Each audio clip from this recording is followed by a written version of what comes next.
The Passing of Arthur. That story which the bold Sir Bedivere first made, and latest left of all the knights, told when the man was no more than a voice, in the white winter of his age, to those with whom he dwelt, new faces, other minds. For on their march to westward, Bedivere, who slowly paced among the slumbering hosts, heard in his tent the moanings of the king. I found him in the shining of the stars, I marked him in the flowering of his fields, but in his ways with men I find him not. I waged his wars, and now I pass and die. O me! For why is all around us here, as if some lesser god had made the world, but had not force to shape it as he would, till the high God behold it from beyond, and enter it, and make it beautiful, or else as if the world were wholly fair. But that these eyes of men are dense and dim, and have not power to see it as it is, perchance because we see not to the close. For I, being simple, thought to work his will, and have but stricken with the sword in vain, and all whereon I leaned in wife and friend is traitor to my peace, and all my realm reels back into the beast and is no more. My God, thou hast forgotten me and my death. Nay, my God, my Christ, I pass, but shall not die. Now, again, they're not aware of Christ presence-wise, particularly as a God, but they're like, why can't the world just be according to God's will? People have opportunity to do this or not do that, and the world not bending and not being whatever you like doesn't indicate anything really about God. Then ere that last weird battle in the West. Because what about all those other people? Don't they get what they want and too? People don't always get what they want, And why not appreciate the beauty of the world? A lot of the beauty of the world has nothing to do with anything that's clean about Jesus, really. There came on Arthur sleeping, Gawain killed, in Lancelot's war, the ghost of Gawain blown along a wandering wind, and past his ear went shrilling, hollow, hollow, all delight. Hail, King, tomorrow thou shalt pass away. Farewell, there is an isle of rest for thee, and I am blown along a wandering wind, and hollow, hollow, hollow, all delight, and fainter onward, like wild birds that change their season in the night and wail their way from cloud to cloud, down the long wind, the dream, shrilled, but in going mingled with dim cries, far in the moonlight haze among the hills, as of some lonely city sacked by night, when all is lost, and wife and child with wail pass to new lords. And Arthur woke and called, who spake a dream, a light upon the wind. Thine, Gawain, was the voice.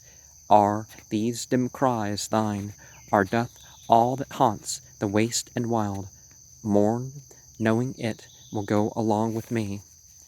This heard the bold Sir Bedivere, and spake, O me, my king, let pass whatever will, elves and the harmless glamour of the field, but in their stead thy name and glory cling to all high places like a golden cloud forever. But as yet thou shalt not pass. Light was Gawain in life, and light in death is Gawain, for the ghost is as the man. And care not thou for dreams from him, but rise.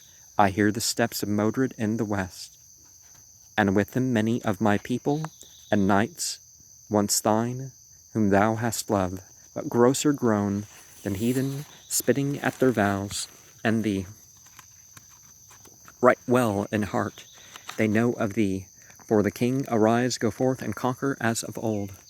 Then spake King Arthur to Sir Bedivere, Far other is this battle in the west, whereto we move, than when we strove in youth, and brake the petty kings, and fought with Rome, or thrust the heathen from the Roman wall, and shook them through the north. Ill doom is mine, to war against my people and my knights. The king who fights his people fights himself, and they my knights who loved me once, the stroke that strikes them dead is as my death to me. Yet let us hence, and find or feel a way through this blind haze, which ever since I saw one lying in the dust at Almesbury, hath folded in the passes of the world. Then rose the king and moved his hosts by night, and ever pushed Sir Modred league by league, back to the sunset bound of Lyonesse, a land of old upheaven from the abyss, by fire to sink into the abyss again, where fragments of forgotten peoples dwelt, and the long mountains ended in a coast of ever-shifting sand, and far away the phantom circle of a moaning sea. There the pursuer could pursue no more, and he that fled no further fly the king. And there, that day when the great light of heaven burned at his lowest in the rolling year, on the waste sand by the waste sea they closed. Nor ever yet had Arthur fought a battle like this last dim, weird battle of the West. A death-white mist slept over sand and sea, whereof the chill to him who breathed it drew down with his blood, till all his heart was cold with formless fear, and even on Arthur fell confusion, since he saw not whom he fought, for friend and foe were shadows in the mist, and friend slew friend, not knowing whom he slew, and some had visions out of golden youth, and some beheld the faces of old ghosts.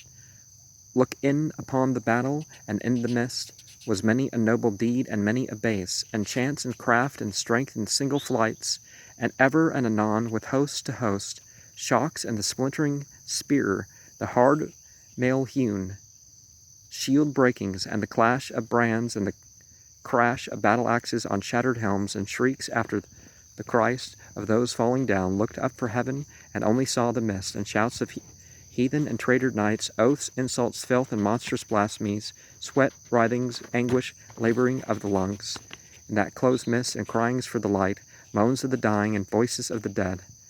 Last, as by some one deathbed after wail of suffering, hence follows, are through death, our death-like swoon, thus over all that shore, save for some whisper in the seething seas, a dead hush fell.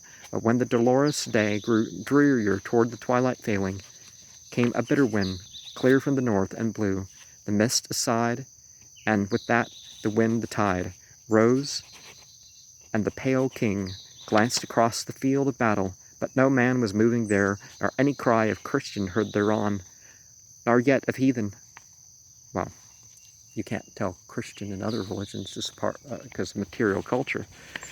Only the wan wave breaking in upon dead faces, to and fro, swaying the helpless hands up and down, tumbling the hollow helmets of the fallen, and shivered brands that once had fought with Rome, and rolling far along the gloomy shores, the voice of days of old and days to be.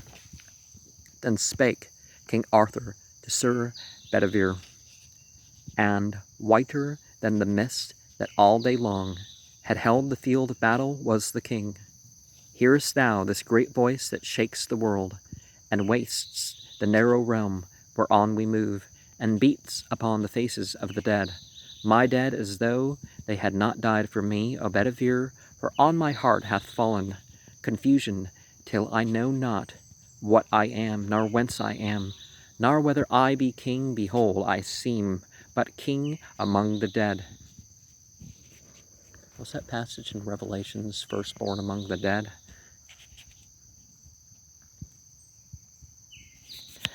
Then spake the bold Sir Bedivere, my king, king everywhere. So the dead have kings. There also will I worship thee as king. Yet thy life is whole, and still I live, who love thee, but who hates thee. He that brought the heathen back among us yonder stands, Modred, unharmed, the traitor of thine house. Then spake the king, my house hath been my doom. My house hath been my doom. But call not thou this traitor of my house, who hath but dwelt beneath one roof with me.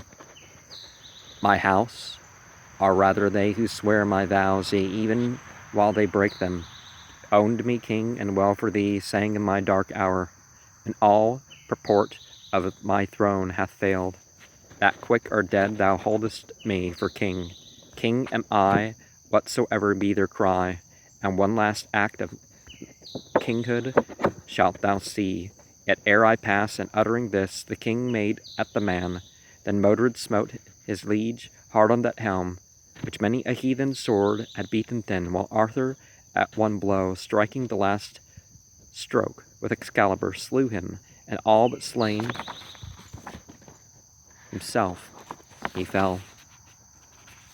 So all day long the noise of battle rolled among the mountains by the winter sea, until King Arthur's table, man by man, had fallen in lioness about their lord. King Arthur, then, because his wound was deep, the bold Sir Bedivere uplifted him, and bore him to a chapel nigh the field, a broken chancel with a broken cross, that stood on a dark strait of barren land. On one side lay the ocean, and on one lay a great water, and the moon was full. Then spake King Arthur to Sir Bedivere, the sequel of today unsoldiers all.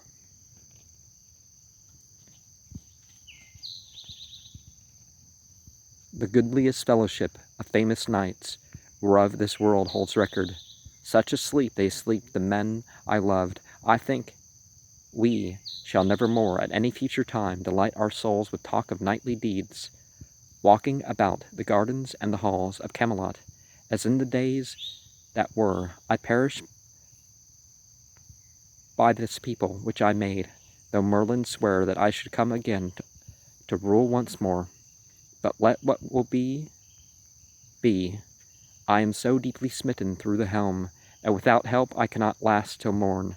Thou, therefore, take my brand Excalibur, which was my pride, for thou rememberest how, in those old days, one summer noon, an arm rose up from out of the bosom of the lake, clothed in white samite, mystic, wonderful, holding the sword, and how I rode across, and took it, and have worn it, like a king, and wheresoever I am, sung or told, and after time this also shall be known. But now delay not, take Excalibur, and fling him far into the middle mere. Watch what thou seest, and lightly bring me a word. To him replied the bold Sir Bedivere, it is not meet, Sir King, to leave thee thus, aidless, alone, and smitten through the helm. A little thing may harm a wounded man, yet I, thy hest, will all perform at full. Watch what I see, and lightly bring thee word. So saying, from the ruined shrine he stepped, and in the moon athwart the place of tombs, where lay the mighty bones of ancient men, old knights, and over them the sea wind sang, shrill, chill, with flakes of foam. He, stepping down by zigzag paths and juts of pointed rock, came on the shining levels of the lake. There drew he forth the brand Excalibur, and over him, drawing it, the winter moon, brightening the skirts of a long cloud, ran forth, and sparkled keen with frost against the hilt, for all the haft twinkled with diamond sparks, myriads of topaz lights, and jacinth work of subtlest jewelry. He gazed so long that both his eyes were dazed as he stood, this way and that, dividing the swift mind in act to throw, but at the last it seemed better to leave Excalibur concealed there in the many-knotted water flags that whistled stiff and dry about the marge. So strode he back, slow to the wounded king. Then spake King Arthur to Sir Bedivere, Hast thou performed my mission which I gave? What is it thou hast seen, or what hast thou heard? An answer made the bold Sir Bedivere, I heard the ripple washing in the reeds, and the wild water lapping on the crag. To whom replied King Arthur, faint and pale, Thou hast betrayed thy nature and thy name, not rendering to answer as beseemed thy fealty, nor like a noble knight, for sure a sign had followed, either hand or voice, or else a motion of the mirror.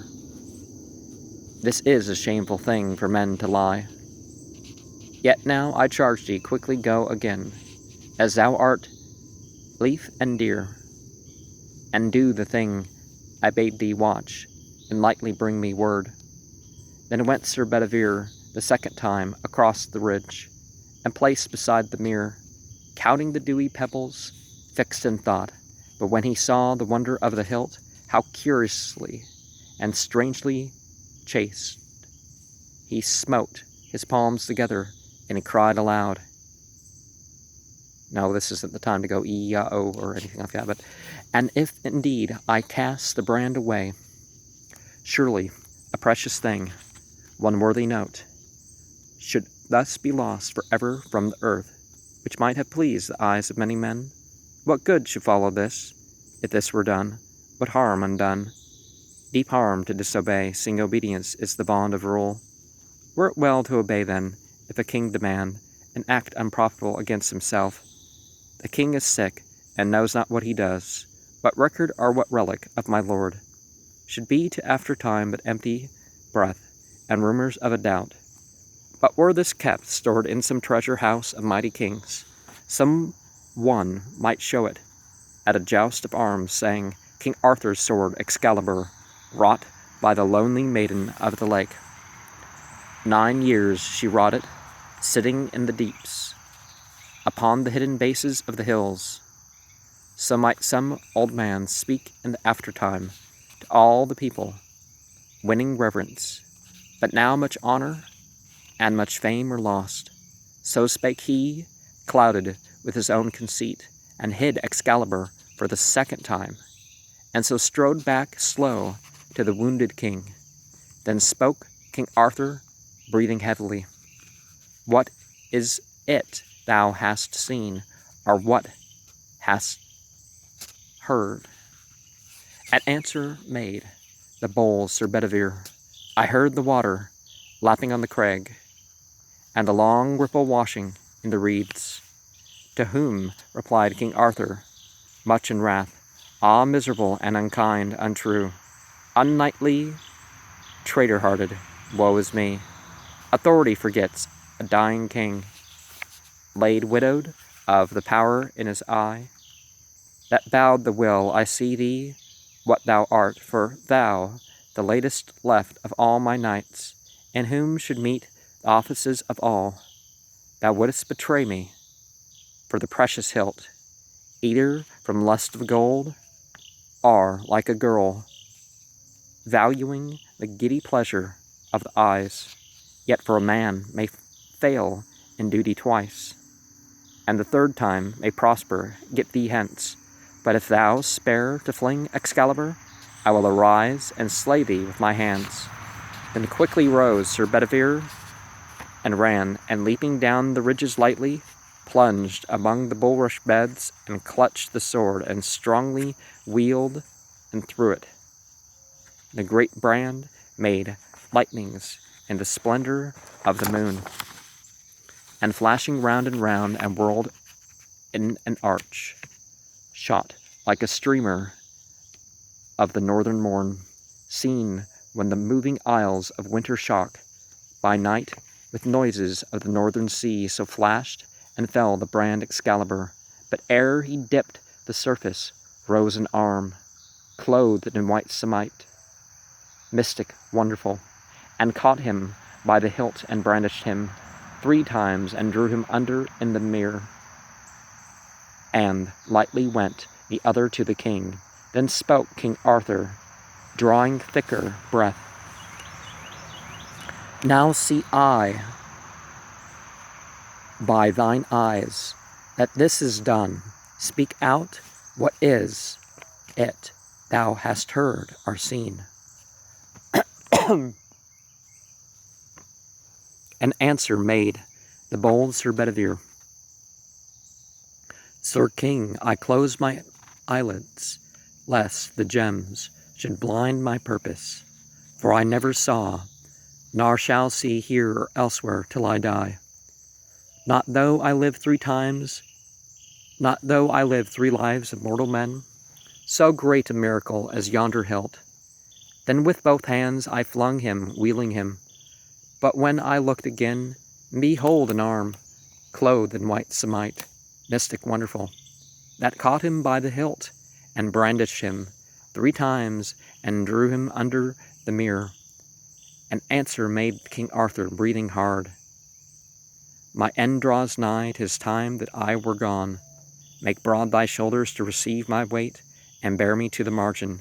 Yet I fear my wound hath taken cold, and I shall die. So saying, from the pavement he half rose, slowly with pain, reclining on his arm, and looking wistfully with wide blue eyes, as in a picture, him, Sir Bedivere, remorsefully regarded through his tears, and would have spoken, but he found not words.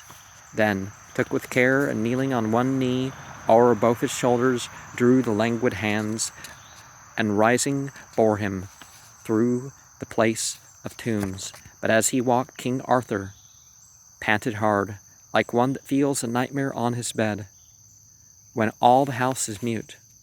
So sighed the king, muttering and murmuring at his ear, Quick, quick, I fear it is too late, and I shall die. But the other swiftly strode from ridge to ridge, clothed with his breath, and looking as he walked, larger than human on the frozen hills. He heard the deep behind him, and a cry before. His own thought drove him like a goad.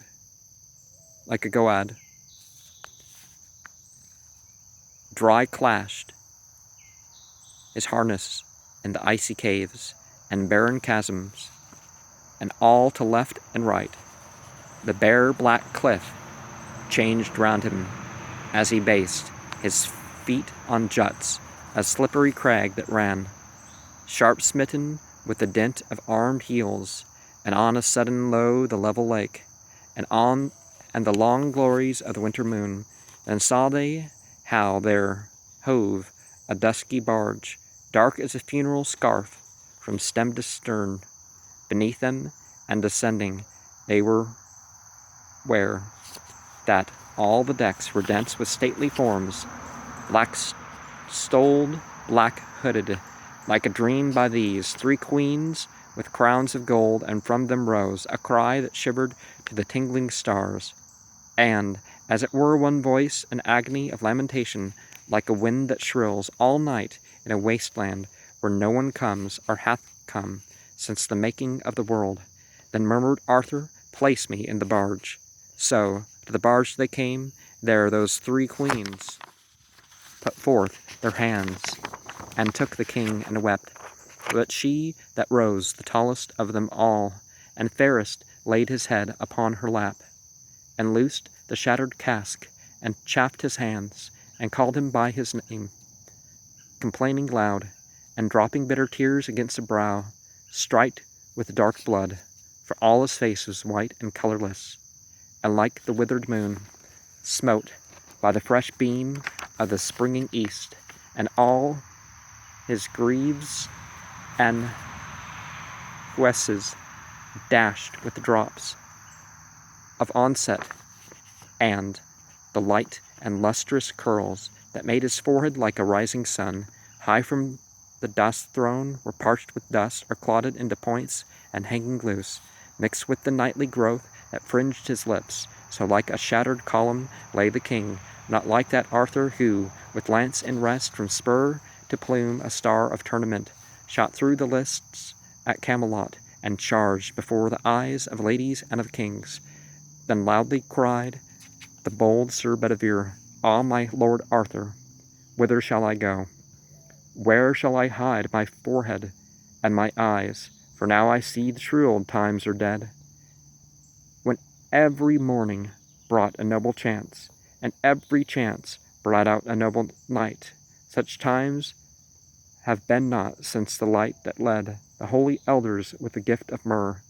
But now the whole round table is dissolved, which was an image of the mighty world, and I, the last, go forth companionless, and the days darken round me, and the years among new men, strange faces, other minds." And slowly answered Arthur from the barge, "The old order changeth, yielding place to new. And God fulfills himself in many ways, lest one good custom should corrupt the world. Comfort thyself, what comfort is in me? I have lived my life, and that which I have done, may he within himself make pure. But thou, if thou shouldest never see my face again, pray for my soul. More things are wrought by prayer than this world dreams of. Wherefore let thy voice rise like a fountain for me, night and day. For what are men better than sheep or goats, that nourish a blind life within the brain, if knowing God they lift not hands of prayer, both for themselves and those who call them friend? For so the whole round earth is every way bound by gold chains about the feet of God.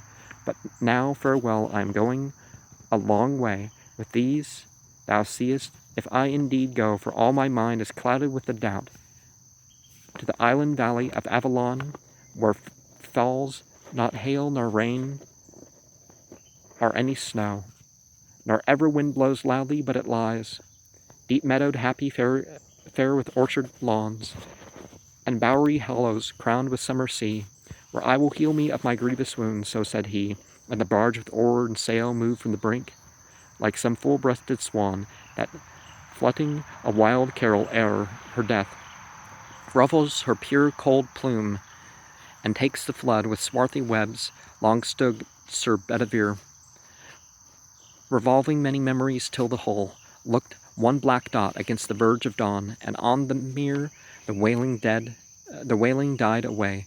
But when that moan had passed for evermore, the stillness of the dead world's winter dawn amazed him, and he groaned, "The king is gone." And therewithal came on him the weird rhyme, "From the great deep to the great deep he goes, whereat he slowly turned and slowly clomb the last hard footstep of that iron crag. Thence marked the black hole moving yet, and cried, He passes to be king among the dead, and after healing of his grievous wound, he comes again, but as if he come no more. O me, be yon dark queens in yon black boat, who shrieked and wailed, and three whereat we gazed, on that high day, when clothed with living light, they stood before his throne in silence, friends of Arthur, who should help him at his need. Then, from the dawn it seemed there came, but faint as from beyond the limit of the world, like the last echo born of a great cry, sounds as if some fair city were one voice, around a king returning from his wars. Thereat, once more he moved out, and clomb, even to the highest he could climb, and saw, straining his eyes beneath an arch of hand, or thought he saw, the speck that bare the king, down that long water opening on the deep, somewhere far off, pass and on, and go from less to less, and vanish into light. And the new sun rose, bringing the new year.